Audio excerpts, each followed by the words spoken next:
الشيطان الرجيم بسم الله الرحمن الرحيم إن عدة الشهور عند الله 12 شهرا في كتاب الله يوم خلق السماوات والأرض منها 4 حرم ذلك الدين القيم فلا تظلموا فيهن أنفسكم ولا تظلموا فيهن أنفسكم وقاتلوا المشركين كافة كما يقاتلونكم كافة واعلموا أن الله مع المتقين.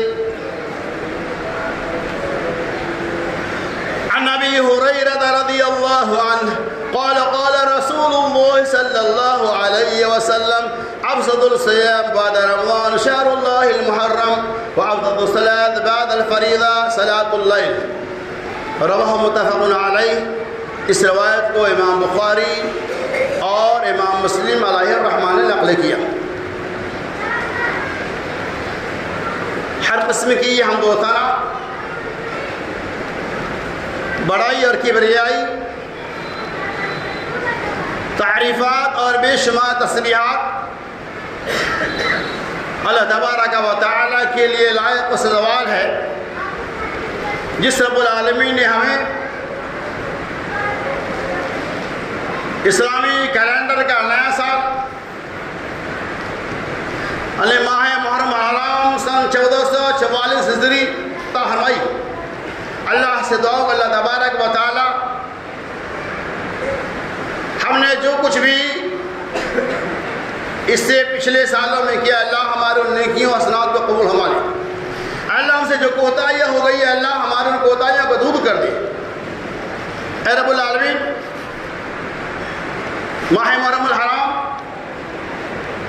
جو سن ہجری کا پہلا مہینہ کہلاتا ہے، اللہ ہمیں اس پورے سال کو بھی دیانتداری کے ساتھ، امانتداری کے ساتھ، صحت مندی کے ساتھ اللہ ہمیں اپنے گناہوں پہ زیادہ سے زیادہ معافی تلافی کرنے کی توفیق رفیق عطا. میرے دوستوں، بزرگوں اور ساتھیوں، جیسا کہ آپ جانتے ہیں ماہ محرم الحرام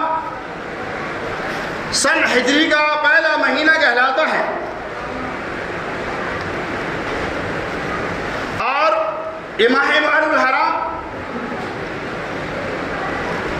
جس کے بارے میں احادیث کے اندر پوری تفصیل موجود ہے کہ یہ محرم کا مہینہ ادب و احترام والا مہینہ ہے. یعنی اللہ تعالیٰ نے اس مہینہ کو 4 حرمت والے مہینہ کے اندر شامل کیا. یقیناً اس ماہ کی بڑی فضیلت، بڑی اہمیت کتاب و سنت کے اندر موجود ہے، اس میں کوئی شک اور شبہ نہیں. اور فضیلت اس بنیاد پر ہے کہ قرآن نے اس کی شہادت یا پہلا ترجمہ ملاحظ اللہ تبارک و تعالیٰ نے سورۃ توبہ پارہ نمبر 10 آیت نمبر 36 کے اندر اعلان فرمایا کہ اِنَّ عِدَّتَ الشُّهُورِ عِندَ اللَّهِ 12 شَهْرًا فِي كِتَابِ اللَّهِ. بے شک اللہ تبارک و تعالیٰ کی کتاب یعنی قرآن مقدس کے اندر گنتی کے 12 مہینے شمار کیے گئے. یوم خلق السماوات والارض، اسی دن سے شمار ہے جس دن اللہ تبارک و تعالیٰ نے زمین و آسمان کو پیدا کیا. وَمِنْهَا 4 حرم، اور ان میں سے 4 مہینہ حرمت کے قائل ہیں. ذَلِكَ دِينُ الْقَيِّمِ، یہ ایک ٹھوس پکا اور سچا دین ہے. فَلَا تَظْلِمُوا فِيهِنَّ أَنفُسَكُمْ، بس ان دنوں کے اندر خصوصیت کے ساتھ ان 4 مہینوں کے اندر اپنے آپ پہ ظلم نہ کرو، کسی کے ساتھ نہ انصافی نہ کرو، کسی کے ساتھ قتل و قتال نہ کرو. وَقَاتِلُوا الْمُشْرِكِينَ كَافَّةً كَمَا يُقَاتِلُونَكُمْ كَافَّةً، اور تم کافروں مشرکوں سے جنگ لڑو، ان سے لڑائی کرو اسی طرح سے جس طرح سے انہوں نے تم سے لڑائی کیا. وَاعْلَمُوا أَنَّ اللَّهَ مَعَ الْمُتَّقِينَ، اور جان لو بے شک اللہ تبارک و تعالی متقی، پرہیزگار اور تقوی شعر کے ساتھ ہے. اس آیت پاک کے اندر اللہ تبارک و تعالی نے ہمیں اور آپ کو خطاب کرتے ہوئے پیغام دیا کہ اللہ کی کتاب قرآن مقدس کے اندر گنتی کے 12 مہینہ شمار کیے گئے، جیسے آپ جانتے ہیں. ان 12 مہینوں میں سے 4 مہینہ حرمت کے قائل ہیں، 4 ایسا مہینہ ہے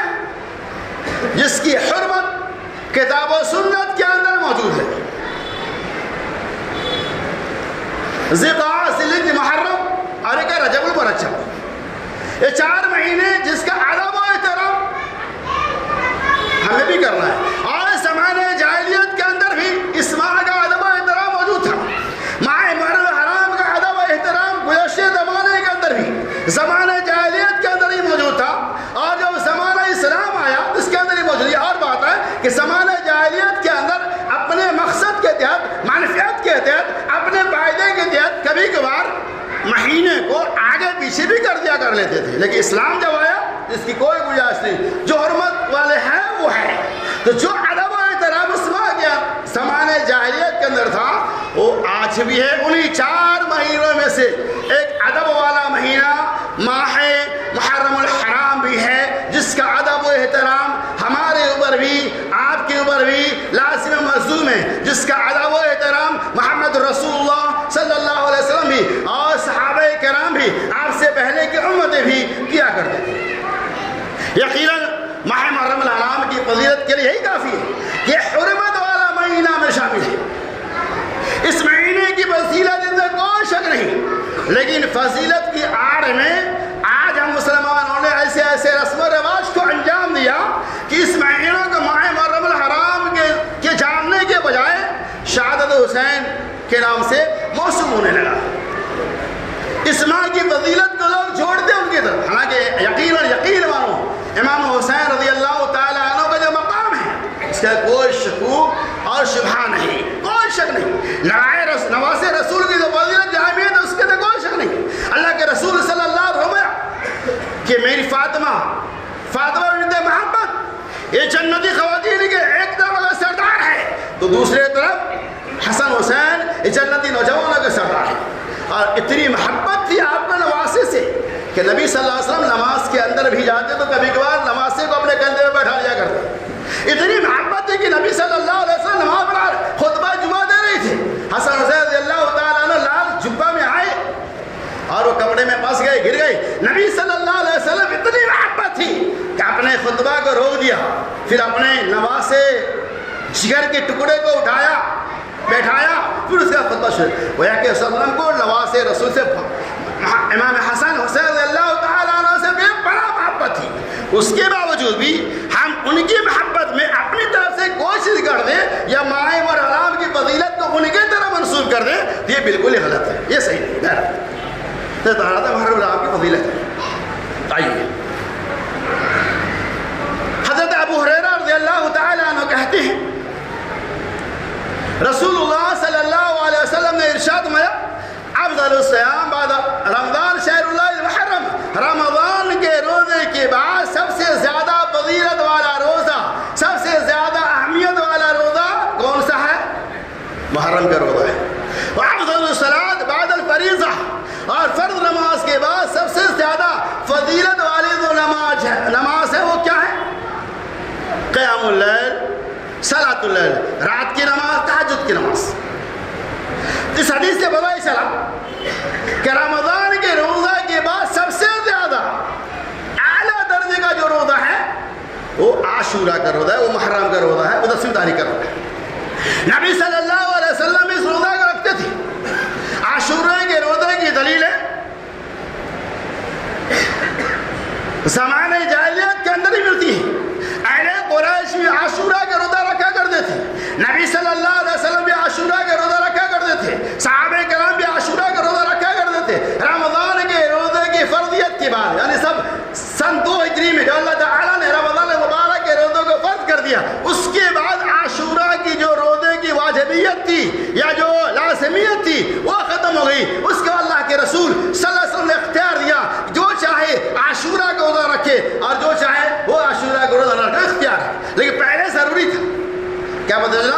رمضان کے روزہ سے پہلے عاشورہ کا روزہ رائج تھا۔ گویا کہ اس روزے کا تعلق حضرت امام حسین رضی اللہ تعالی عنہ کی شہادت یا واقعہ کربلا سے نہیں ہے، اس کا تعلق نبی علیہ السلام کے زمانے سے موجود ہے، اور اس کی اور تفصیل میں جائیں گے تو اس کا تعلق زمانہ جاہلیت کے اندر بھی ہے، لیکن لوگ نہ جانے کس بنیاد پر کسی بھی چیز کو کہیں سے جوڑ دیتے۔ بہرحال تو اس حدیث سے کیا پتہ چلا کہ یقیناً عاشورے کے روزے کی بڑی فضیلت ہے، اور ہمیں اور آپ کو اس روزے کا اہتمام بھی کرنا چاہیے۔ نبی صلی اللہ علیہ وسلم حضرت عبداللہ ابن عباس، بخاری کی روایت ہے، حضرت عبداللہ ابن عباس رضی اللہ تعالیٰ عنہ کہتے ہیں نبی صلی اللہ علیہ وسلم جب ہجرت کے بعد مدینہ منورہ میں آئے تو دیکھا کہ یہاں کے یہودی لوگ بھی عاشورہ کا روزہ رکھتے تھے. پوچھا گیا کہ آپ روزہ کیوں رکھتے ہیں؟ کہا آج ہم لوگوں کے لیے، بنو اسرائیلیوں کے لیے آج فرعون سے نجات کا دن ہے. اللہ تبارک و تعالی نے عاشورہ کے دن ہی حضرت موسیٰ کلیم اللہ کو، بنو اسرائیلیوں کو فرعونیوں سے نجات دیا. اسی لیے ہم لوگ عاشورہ کا روزہ رکھتے تھے. گویا کہ وہ لوگ عاشورہ کے تہوار منایا کرتے تھے. اللہ کے رسول صلی اللہ علیہ وسلم کہ میں تم سے زیادہ محبت کرتا ہوں، میں اس بات کا زیادہ مستحق ہوں کہ میں بھی روزہ رکھوں. تو آپ نے کہا میں صوم یوم التاسع والعاشر، آپ صلی اللہ علیہ وسلم، یہ بخاری کی روایت، صوم یوم التاسع والعاشر کہ تم لوگ 9ویں اور 10ویں تاریخ کا روزہ رکھو. وہ خالف الیہود والنصارى، یہود و نصارہ کی مخالفت کرتے ہوئے تم لوگ 9ویں اور 10ویں دونوں تاریخ کا روزہ رکھو، اور آئندہ 9ویں تاریخ کا بھی روزہ رکھو. اتفاق سے آپ صلی اللہ علیہ وسلم اس سال کے آنے سے پہلے ہی دنیا سے رحلت فرما گئے، آپ کی وفات ہو گئی.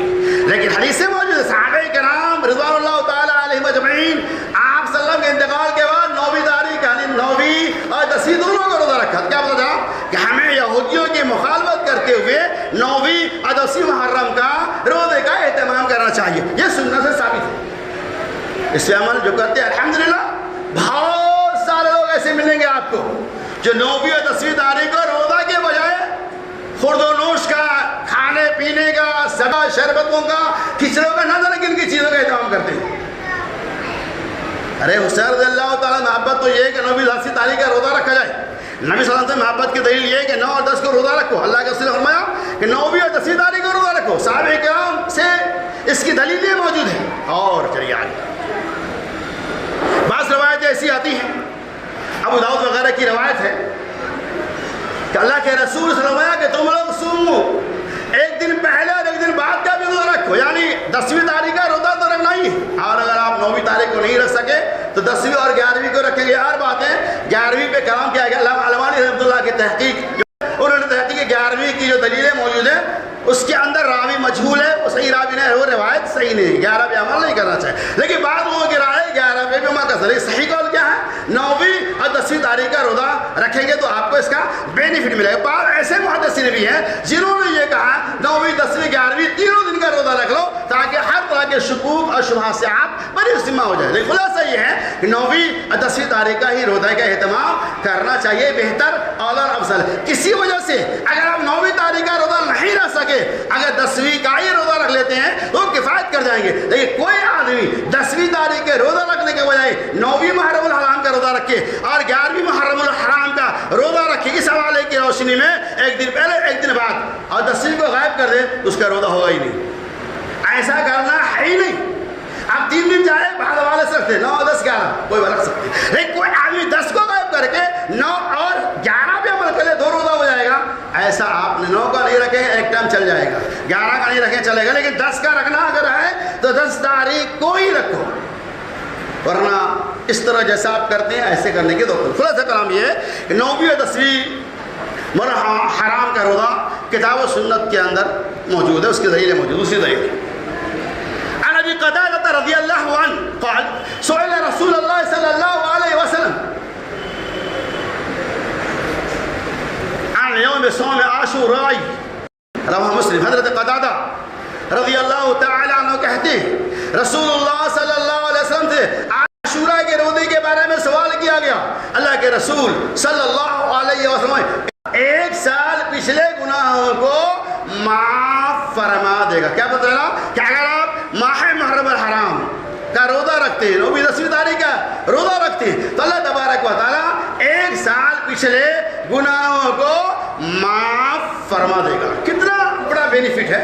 یقیناً محرم کی فضیلت کے لیے کا یا جس سے کم ہے کافی، اس میں کوئی شکوک اور شبہات نہیں. لیکن اس فضیلت کے بجائے لوگ نہ جانے میدانے سے ماہ محرم کی فضیلت میں کیسی کیسی روایتوں کا سہارا لیا ہے، کیسی کیسی روایتوں کو گڑھ دیا ہے، اسے خود بھی نہیں معلوم، جبکہ صحیح روایتیں اس کی فضیلت سے متعلق موجود ہیں لیکن اس کی طرف ہماری اور آپ کی توجہ نہیں. تو کیا پتہ چلا اس ماہ مبارک کے اندر لوگ کیا کرتے ہیں؟ بہت سارے غلط کاموں کے انجام دیتے ہیں. اللہ اکبر. اللہ ہمیں صحیح سمجھ کی توفیق دے۔ صحابہ کرام کو گالیاں تک دیتے ہیں، جبکہ اللہ کے رسول صلی اللہ علیہ وسلم لا تسبوا صحابی، میرے صحابہ کو گالی مت دینا، میرے صحابہ کو لعن طعن مت کرنا، میرے صحابہ کو برا بھلا نہیں کرنا۔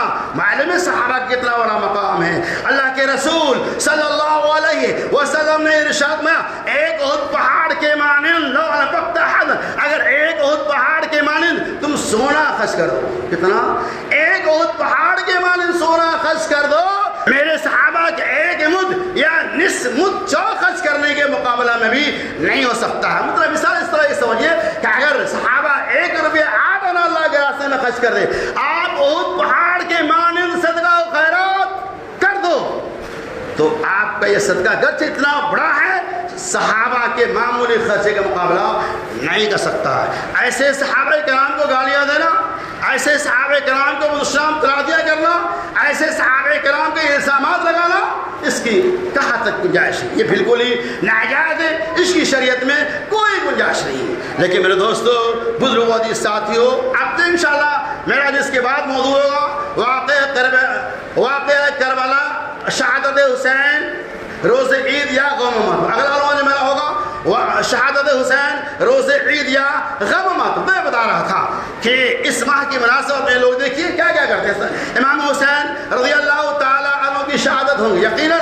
شہادت بہت بڑا مقام ہے، بہت بڑی حیثیت ہے۔ صحابہ کرام کی زندگی کے اندر اس سے متعلق بے شمار تفصیلات موجود ہیں، لیکن کہیں اس طرح کی کوئی دلیلیں آپ کو نہیں مل سکتی ہیں کہ کسی کی شہادت پہ اس طرح سے غم و غصہ کا، اس طرح سے ماتم کے ماحول کو صحابہ نے گرم کیا نہیں۔ اللہ کے رسول یقیناً یہ قضاء اور قدر کا معاملہ ہے۔ اللہ تبارک و تعالیٰ کی طرف سے جو فیصلہ ہو چکا ہے وہ فیصلہ ہو کر رہے گا، اس فیصلے کو کوئی ٹال نہیں سکتا ہے۔ پوری تفصیلات آپ کے سامنے گاہے بگاہے آتے رہتے ہیں، پھر بھی لوگ اس چیز کو نہیں سمجھتے۔ صحابہ کا جو عمل ہے ان عملوں کو اپنی زندگی کے اندر نافذ کرنے کا نام ہی عمل ہے، سنت ہے۔ اگر صحابہ کرام کی زندگی کے اندر وہ عمل نہیں، گرچہ آپ کچھ بھی کر لیں اس سے آپ کو ثمرہ اور فائدہ ہونے والا نہیں۔ کیوں؟ اللہ کے رسول صلی اللہ علیہ وسلم من تشبہ بقوم فہو،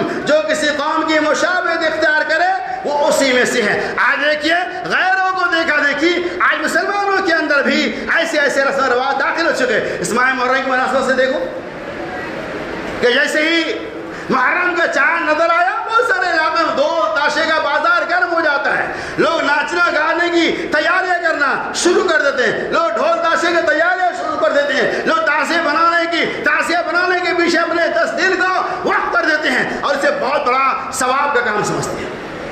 جبکہ قرآن نے کہا اتعبدون ما تنحتون واللہ خلقکم، کیا تم ایسی چیز کی عبادت کرتے ہو جسے تم خود ہی تراشتے ہو، جسے تم خود ہی بناتے؟ آسیہ کیا ہے؟ معلوم ہے آپ کو حضرت حسین رضی اللہ تعالیٰ عنہ کے نام کی شبیہ، یا لوگ یہ کہتے ہیں ان کی مقبرہ کی شبیہ، میدان کربلا کی خاک کی بنا ہوئی یہ اس کی شبیہ، یہ تعزیہ کی شکل میں ہے، جبکہ اسلام میں یہ بالکل حرام ہے۔ اور میں آپ کو بتاؤں اعلیٰ حضرت نے احکام شریعت کے اندر بھی اور بھی ان کے رسالہ بھی اس سے متعلق، اس کے اندر انہوں نے لکھا ہے تعزیہ بنانا تو جانے دو، تعزیہ پہ نیاز چڑھاوا چڑھانا تو جانے دو۔ اللہ کی قسم آپ کے پاس کتاب ہے، دیکھ سے نیٹ کا زمانہ ہے، انہوں نے لکھا ہے تعزیہ کی طرف دیکھنا بھی حرام ہے، بنانا تو جانے دو، اس کو دیکھنا بھی حرام، کیونکہ شریعت کے اندر اس کی کوئی گنجائش ہے نہیں۔ تعزیہ داری کا اسلام سے کوئی تعلق، شرک ہے، تعزیہ بنانا شرک اور کفر ہے۔ لوگ تعزیہ بنا کر اس کا طواف بھی کرتے ہیں، اس کا چکر بھی لگاتے ہیں، اس سے اپنی امیدوں کو وابستہ بھی کرتے ہیں، لیکن آپ کو معلوم ہے کب آیا؟ تاریخ اسلام کو پڑھائیے، تاریخ ابن خلدون کا مطالعہ کر جائیے، تاریخ اسلام جلد نمبر 2 صفحہ نمبر 561 72 وغیرہ کے اندر آپ پوری تفصیل موجود ہے۔ یہ تعزیہ داری کہاں سے آیا؟ سن 353 ہجری کے اندر عراق کی سرزمین میں ایک بادشاہ مشہور تھا، انہوں نے اپنی بادشاہت کے اندر، اپنی خلافت کے اندر سن 353 ہجری کے اندر عراق کی سرزمین اس کے اطراف میں دکانوں کو بند کرایا، عورتوں کے بابا کو کھولنے کا حکم دیا، سیاہ کپڑے پہنانے کا اعلان کرایا۔ اور میں آپ کو بتاؤں اس وقت 553 کے بعد 353 کے بعد 354 ہجری کے اندر وہی چیز ہندوستان کے اندر آیا، اور ہندوستان کے اندر تیمور لنگ کے زمانے میں سن 354 ہجری کے اندر آیا. اور جب آیا تو کیا وہ ہماری تاریخ آپ پڑھ لو, نیٹ پہ سرچ کر سکتے ہیں آپ. جب آیا تو شیعہ سنی کا اختلاف ہوا, لڑائیاں ہوئی, جھگڑے تک کی نوبتیں آئی, سنیوں نے سخت مخالفتیں کی, اور دھیرے دھیرے اس کی نوعیت آج ہمارے گھروں تک آ گئی. کیا پتہ چلا کہ نبی صلی اللہ علیہ وسلم کے حضرت امام حسین رضی اللہ تعالی عنہ کے انتقال کے تقریباً 300 سال کے بعد, چونکہ آپ رضی اللہ تعالی عنہ سن 61 ہجری کے اندر میدان کربلا میں شہید کیے گئے, اور آپ کے نام پہ تعزیہ سن 53 ہجری کے اندر بنایا گیا. تو تقریباً سمجھ لیجیے 2-4 سال کم, 300 سال کے بعد یہ چیز وجود میں آیا, اور دھیرے دھیرے اس کی شہرت عالمی پیمانے پہ ایران, عراق, مصر اور دنیا کے مختلف ممالک کے اندر, ہندوستان کے اندر پھیل گیا, اور آج کس شکل میں موجود ہیں اس سے آپ اپنی نگاہوں سے دیکھ سکتے. تعزیت کی تہنیت کیسے تھی؟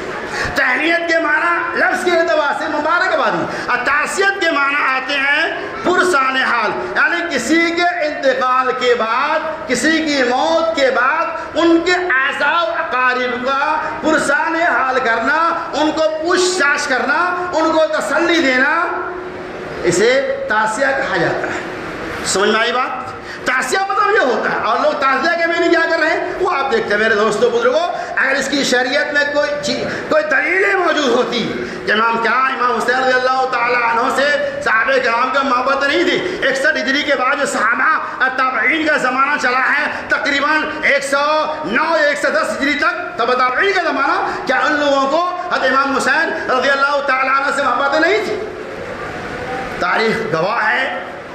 یہ ساری چیزیں شیعان علی کی طرف سے ان لوگوں کی طرف سے آیا جو لوگ آپ کے دشمن ہیں, اور دھیرے دھیرے آج اس کی حیثیت ہمارے اس شکل میں آ چکی ہے جسے ہم اور آپ انجام دینے میں ذرا برابر کمی محسوس نہیں کرتے. اور چلیے آگے. اس ماہ کے اندر شادی تو حرام نہیں کر سکتے. کیوں؟